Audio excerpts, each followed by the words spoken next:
আসসালামু আলাইকুম রহমতুল্লাহি ওয়া বারাকাতুহু। সম্মানিত দিনী ভাই ও বোনেরা, আমরা এখন এসেছি মসজিদে কুবা।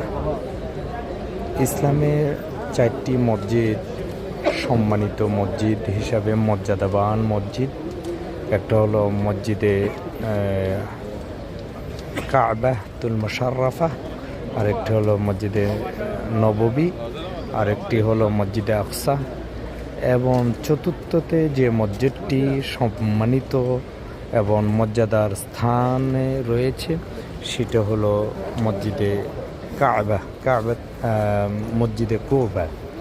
এই মসজিদে কুবার ইতিহাস আমাদের নবী সাল্লাল্লাহু আলাইহি সাল্লামের সাথে জড়িত রয়েছে। কুবা মসজিদটি রাসূল সাল্লাল্লাহু আলাইহি ওয়াসাল্লাম যখন মক্কা থেকে মদিনায় হিজরত